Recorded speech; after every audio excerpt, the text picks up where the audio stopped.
მალე ბათუმში ახალი საოჯახო ტიპის ბავშვთა სახლები ამოქმედდება. სოციალური მომსახურების სააგენტომ კონკურსი შენობების შესაძენად უკვე გამოაცხადა.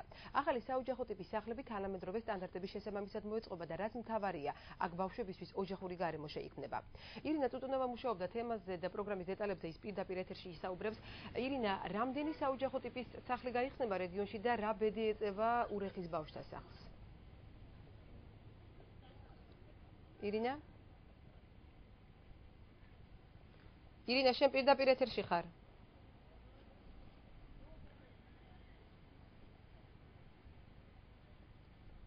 ირინა, შენ პირდაპირ ეთერში ხარ? დიახ, ნინო, ურეხის ბავშვთა სახლის გაუქმება. გისმენთ? დიახ, ნინო, ურეხის ბავშვთა სახლის გაუქმება მართლაც ემუქრება, რადგანაც ის ბავშვები, რომლებიც ამ დროისთვის იქ ცხოვრობენ, სწორედ საოჯახო ტიპის ბავშვთა სახლებში გადანაწილდებიან. რაც შეეხება რაოდენობას, ამ დროისთვის ბათუმში სულ 3 საოჯახო ტიპის ბავშვთა სახლი იქნება, ერთი უკვე მოქმედებს, რომელიც 2004 წელს დაარსდა და მაშინ იგი საქართველოში პირველი მსგავსი დაწესებულება იყო. სოციალური მომსახურების სააგენტოში აცხადებენ, რომ პროგრამის მთავარი მიზანი მზრუნველობა მოკლებული ბავშვებისთვის ოჯახური გარემოს შექმნა. თეონა რუსლანი, მარიამი და ანა და-ძმა არ არიან, თუმცა ერთ ოჯახში ცხოვრობენ და საერთო შეძენილი მშობლები ყავთ. მცირე საოჯახო ტიპის სახლი, სადაც მათთან ერთად კიდევ 4 ბავშვი იზრდება, ბათუმში 2004 წელს გაიხსნა. დაწესებულება მაშინ საქართველოში პირველი საოჯახო ტიპის ბავშვთა სახლი იყო, რომელიც World Vision საქართველოს პროექტით დაარსდა. სწავლობთ წიგნებს, კითხულობთ ბიბლიოთეკის წიგნებს და ვთამაშობთ ხოლმე გარეთ. მშობლებსაც ვეხმარებით სახლში. ოთახებს ვალაგებს და ასე. გასცნით დღითანვე ამათთან ვცხოვრობ, 24 საათი ამათთან ვარ ერთად. როგორ უბრალოდ მრავალშვილიანების ოჯახი როა, ესე ვარ ჩვენ ახლა. აბა სახლიდან გავიდა უკვე 28 ბავშვი, წავიდა დაუბრუნდა ოჯახს. ყველანი არიან მადლიერი, რომ ჩვენთან ხელად მოდიან სტუმრად. უბრალოდ რჩევისაც მოდიან, ჩვენებსაც გვეკითხებიან. მსგავს გარემოში მალე ურეხის მზრუნველობა მოკლებული ბავშვთა სახლის აღსაზრდელებიც იცხოვრებენ. ახლო მომავალში ბათუმში კიდევ 2 საოჯახო ტიპის ბავშვთა სახლი ამოქმედდება. ახალი სახლები თანამედროვე სტანდარტების შესაბამისი იქნება და თითოეულში მაქსიმუმ 8 ბავშვი იცხოვრებს. მისათვის რომ თავი ოჯახურ გარემოში იგრძნონ, მათთვის ყველა საჭირო პირობა შეიქმნება. სოციალური მომსახურების სააგენტოს ახალი პროგრამის შესახებ ურეხის ბავშვთა სახლში უკვე იციან.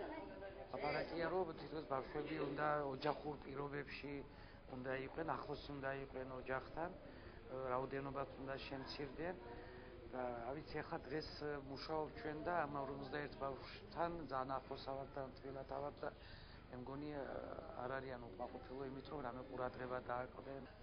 ზრუნველობა არაკლიათ, მაგრამ მათ შორის არიან ისეთებიც, რომელთაც ოჯახურ გარემოში ყოფნა ურჩევნიათ.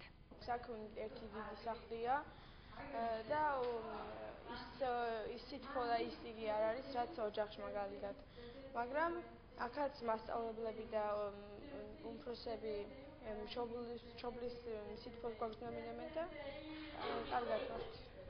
გირჩენიან ბავშვი რომ იყოს საოჯახო ტიპის სახლი? ალბათ კი.